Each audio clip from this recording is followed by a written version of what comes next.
A warm welcome to every one of you. In this session, very particularly, we are going to learn about female reproductive part of a flower. It is gynoecium. For a morphologist, a flower is a slightly condensed shoot meant for reproduction. In the first picture, you can see it is a vegetative stem. It consists of many leaves. Over the period of time, during the course of evolution, the stem is condensing and forming a receptacle, and all the leaves are modified to form the flower. You can see the lowermost leaves become the outermost whorl, the calyx, and it is green in color, and the second whorl, second set of leaves become the corolla, the colorful part. The third set of leaves in which the microsporangium develops, so it is called as androecium. The innermost whorl become the gynoecium.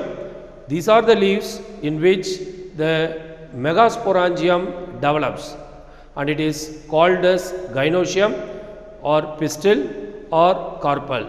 All the three are more or less synonymous terms, and it is the innermost whorl of a flower. And you can see where the gynoecium is present. You can see the gynoecium is present as the innermost whorl of a flower, and it consists of three major parts. They are stigma at the top, style below the stigma, and the lowermost bulged part is called as ovary, in which the ovules are present. Identify the gynoecium. The gynoecium represent the female reproductive part of a flower. The word gynoecium represent one or more pistils of a flower. One or more pistils join together and form gynoecium. The word pistil refers to the ovary, style and stigma. A pistil is derived from a carpel. So, what is carpel? Here the word ovary represent the part that contains the ovules. The stigma that serves as a landing platform for the pollen grains. The style is an elongated, slender part beneath the stigma. The basal swollen part of the pistil is called as ovary. Now, this is the cross section of the ovary, and also it is compared with the individual carpel. You see, it is having some 5 carpels, right? The green color portion, carpel, the 5 carpels totally you can see. So, it is actually the carpellary leaf. It encloses a space called as locule. The locule consists of the ovule.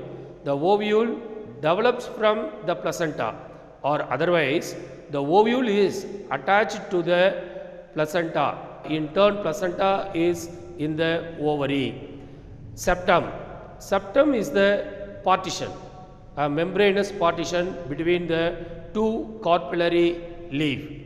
So, the various part of the ovary, and here I would like you to differentiate. I would like to differentiate here the carpel and locule. The yellow color portion is the carpellary leaf. Maybe you can consider it as a folded leaf. The space enclosed is called as locule. What is given below is the structure of ovule seen under the microscope. Development of gynoecium. The gynoecium or carpel arises as a small papillate outgrowth. You see the first diagram, small papillate outgrowth of meristematic tissue from the growing tip of the floral primordium. Growing tip of the floral primordium. It grows actively and soon get differentiated into ovary, style and stigma. Ovary in the last diagram you see it consists of the stigma, below which style, the bulged portion ovary. All these developed from the small papillate outgrowth of meristematic tissue. Ovule or megasporangia. The ovules or megasporangia arise from the placenta.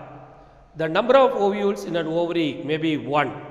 It means a ovary consists of only one ovary. Examples: paddy, wheat and mango. Or sometimes it consists of many ovules. A ovary consists of many ovules. You would have seen many seeds in papaya, watermelon and orchids. What it means? The seeds are ultimately developed from the ovules. Structure of ovule. This can be asked in one 5-mark question. Ovule is also called as megasporangium and is protected by 1 or 2 coverings. The coverings, if it is 1, it is called as unitegmic, and if it is 2, it is called as bitegmic. So this is the first point you can remember in the structure of ovule. Second point, a mature ovule consists of 2 parts, students. One is stalk and a body.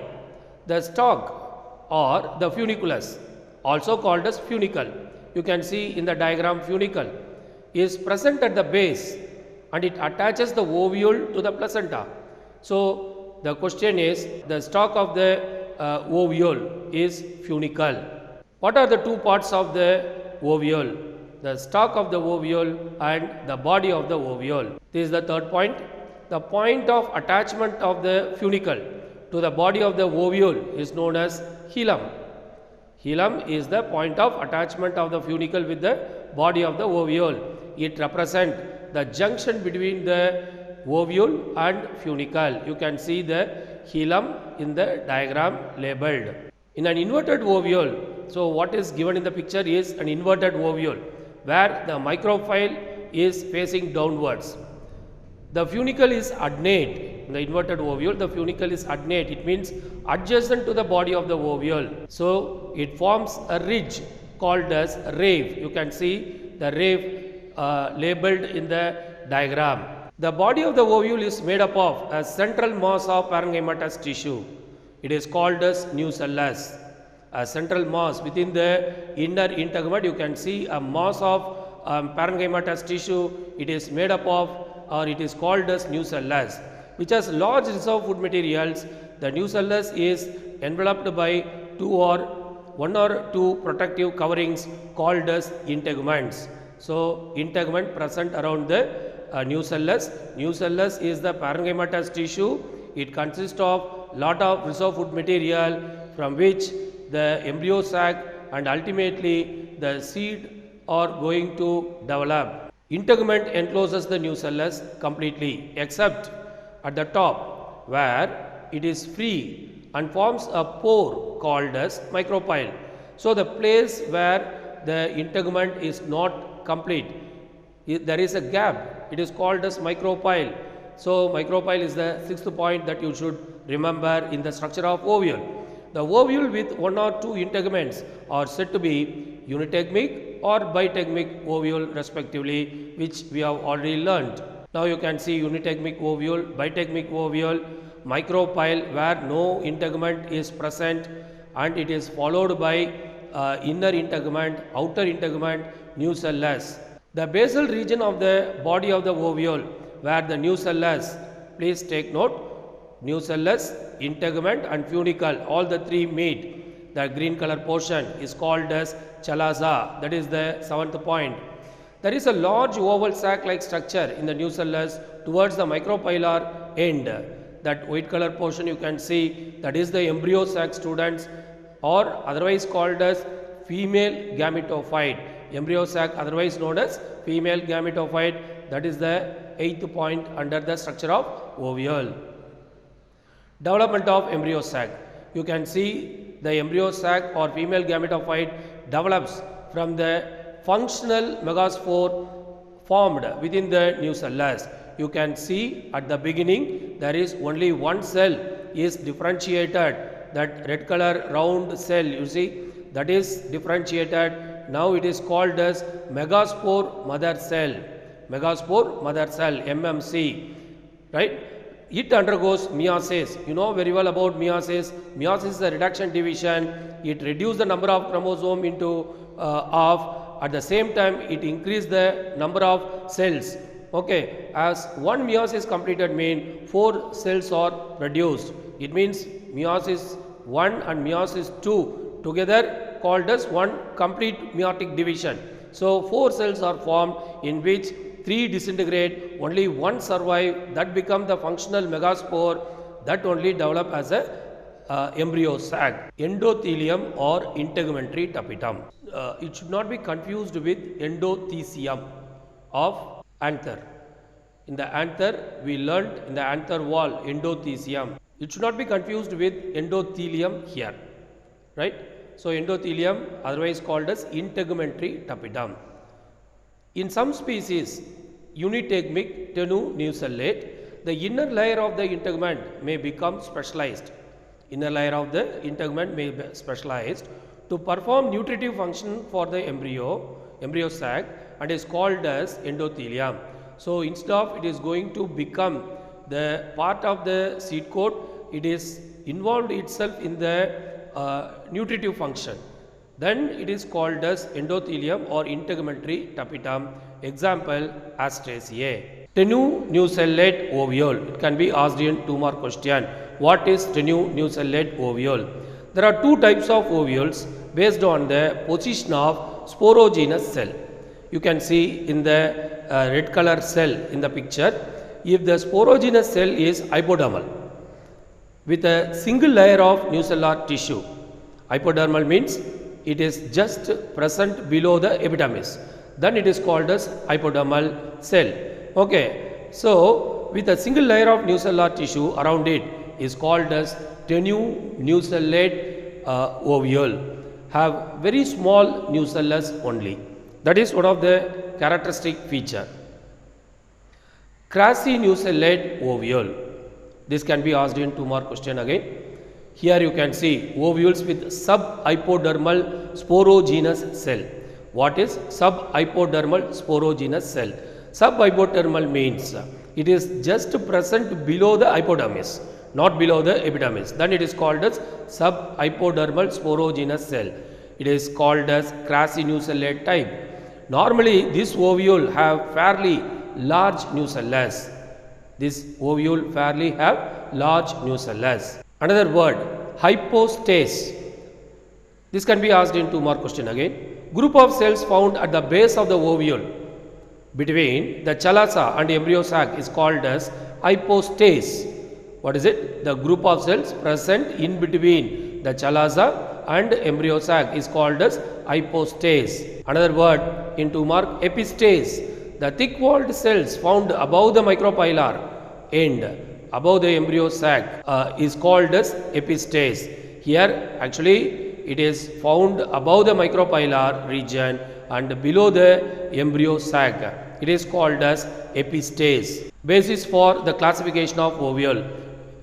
From this slide onwards, we are going to learn about the various types of ovule.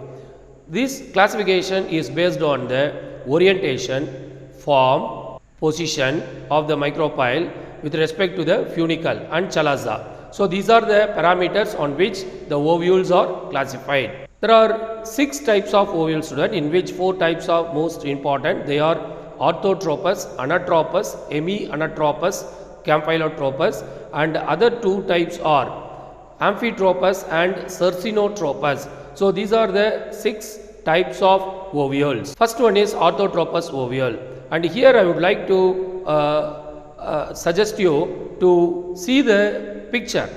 The picture is at first the ovule of that is the picture of the ovule is erect at the first, and finally you are going to see it is slowly turning in every type and finally become inverted.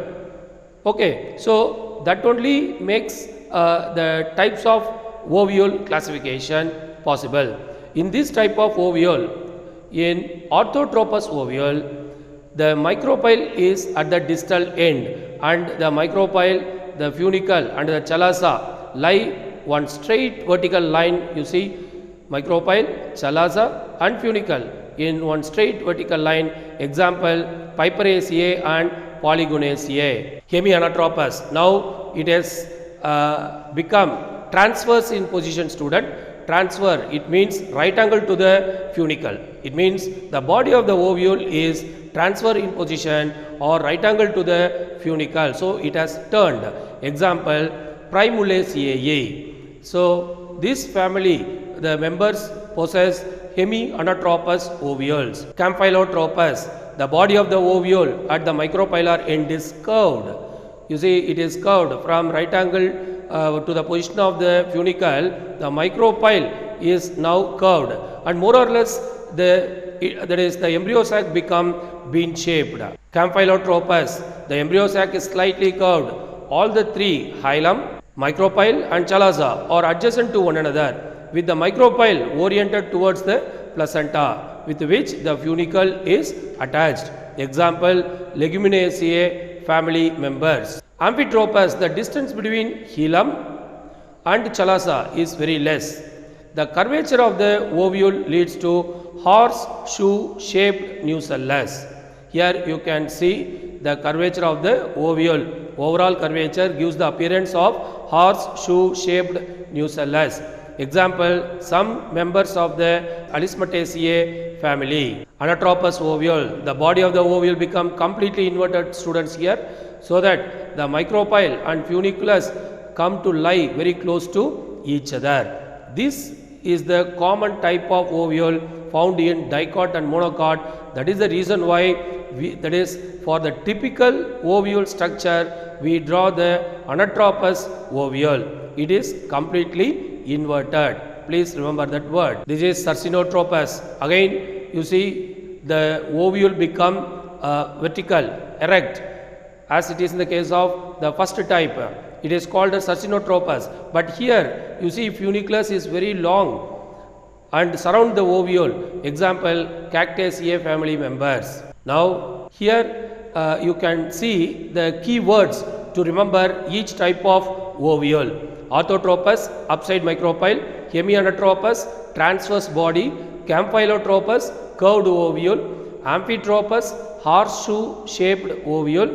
Anatropous, inverted ovule. Sarcinotropous, funiculus around the ovule. Now we are going to learn megasporogenesis. The process of development of a megaspore from a megaspore mother cell is called as megasporogenesis. For definition, it is a 2-mark question. For the entire process, it is for the 5-mark question. And here you can see the megaspore mother cell undergo meiosis and produce 4 megaspores, in which one is functional. So this process only called as megasporogenesis. Now Orchisporium, the same word, it is there in the that is anther development also, orchisporial cell. In the same way here also Orchisporium. As the ovule develops a single hypodermal cell, you can see the that is a circle, red circled portion. Single hypodermal cell in the nucellus become enlarged and function as Orchisporium. So it is just present below the epidermis. So it is hypodermal in position. Fate of orchisporial cell. In some plants, the orchisporial cell may directly function as megaspore cell, right? Megaspore cell. In other species, it is undergoing the division and producing, you see, it is producing inner sporogenous cell and outer parietal cell. Outer parietal cell. I think you can see it in the diagram, inner sporogenous cell and outer parietal cell. Now the parietal cell may remain undivided by few periclinal undivided, or sometimes it divide by few periclinal and anticlinal division. Why? It is to embed, push the sporogenous cell to the nucellus, very deep into the nucellus. That is the reason why outer parietal cell undergo such type of division. Now the overall picture here it is given. You can see meiotic division. The primary sporogenous cell functions as a megaspore mother cell. The megaspore mother cell undergoes meiotic division to form 4 haploid megaspores. Now there are three categories of megasporogenesis. One is monosporic, second one is bisporic, third one is tetrasporic. One by one, let us see. Monosporic, based on the number of megaspores that develop into embryo sac, we have three basic types of development. They are monosporic. Here you can see of the four megaspore formed, only one megaspore survive, rest of the three degenerate. So this is called as monosporic. And bisporic, if two megaspore survives, then it is called as bisporic. If all the four survive, then it is called as tetrasporic. So that is the difference between monosporic, bisporic and tetrasporic. The functional megaspore. The megaspore are usually arranged in a linear tetrad of the four megaspores formed. Usually the chalazal one, it means the one megaspore facing the chalaza, which is becoming the functional, other megaspores degenerate. Here you can see the monosporic. It is also known as polygonum type. The functional megaspore forms the female gametophyte or embryo sac. This type of development is called as monosporic. It means only one megaspore becoming two-celled, two nucleated, four nucleated, finally 8 nucleated. It occurs in polygonum group of plants. That's the reason why it is called as polygonum type. It is monosporic. One megaspore survive, rest of the three degenerate. The development of monosporic embryo sac, polygonum type, because it belongs to the Polygonaceae family. Example, Persicaria glabra, smartweed, otherwise called as knockweed. Of the four megaspores formed, if two are involved in embryo sac formation, the development is called as bisporic. Example, allium. Here you can see the megaspore mother cell undergo meiosis. Finally, four cells are formed, in which two survive and two undergo cell division, become 4, 4 become 8, and 8 become or 8 form the embryo sac, in which one egg is present. Then it is called as bisporic type or allium type. Tetrasporic type, otherwise called as peperomia type. Here you can see the usual meiosis take place. All the four megaspores produced from the megaspore mother cell survives. These four megaspore again undergo two mitotic division and form 16 cells. Of the 16 cells, you can see one egg cell, one synergids and 6 antipodals, and rest of them become polar nuclei at the center. And these cell numbers vary from one species to another species. Development of monosporic embryo sac, it can be asked in 5 mark question. You see, the functional megaspore is the first cell of the embryo sac or female gametophyte. The megaspore elongates along the micropylar chalazal axis. There is a red line you can see, that is the micropylar chalazal axis. The nucleus undergo mitotic division. So two nuclei are formed. Wall formation does not follow the nuclear division. A large central vacuole now appears between the two daughter nuclei. You see, the vacuole slowly increases in size and pushes the nuclei towards the poles.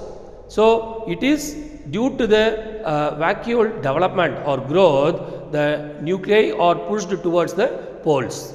After reaching the poles, you can see each nuclei undergo two mitotic division, two successive mitotic division, and the nuclei are present in the opposite pole, and 4 nuclei become that is 8 nuclei, 4 in each pole. At this stage, all the 8 nuclei are present in a common cytoplasm.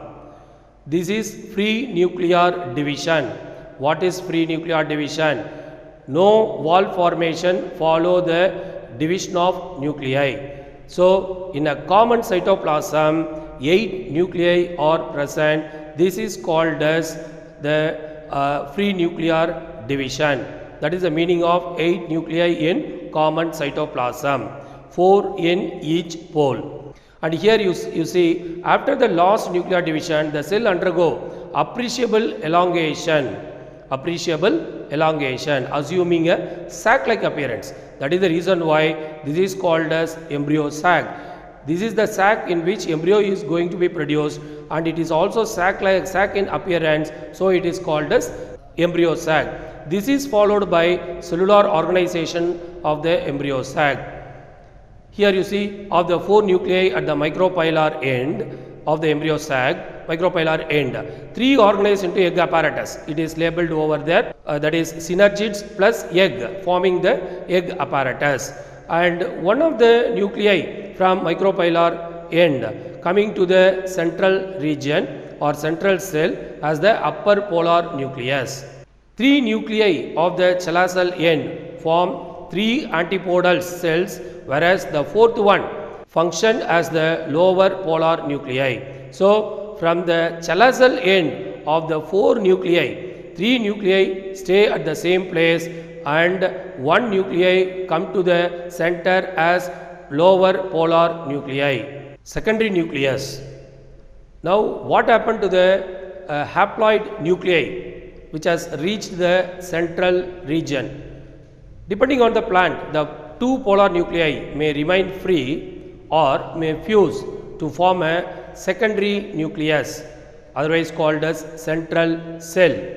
The egg apparatus is made up of a central egg cell, you can see the central egg cell, and 2 synergids, one on each side of the egg cell.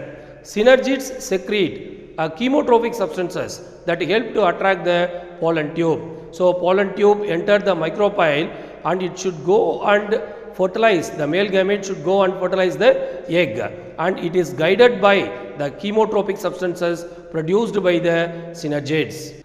Filiform apparatus of synergids. The special cellular thickening, you can see the green color portion in the picture, thickening called filiform apparatus of synergids helps in the absorption and conduction of the nutrients from the nucellus to the embryo sac. So, from the nucellus to the embryo sac, the nutrients are supplied through the filiform apparatus. It can be asked in 2 mark question. It also guides the pollen tube into the egg. So, what is happening finally in the embryo sac, the cells number are 7 and number of nuclei are 8. How? You can ask. It is, you see, the central cell, the 2 nuclei are there. In the central cell, there are 2 nuclei. In the micropylar end, there are 3 nuclei. In the chelazal end, 3 nuclei. So, totally there are 7 cells with 8 nuclei. Thank you.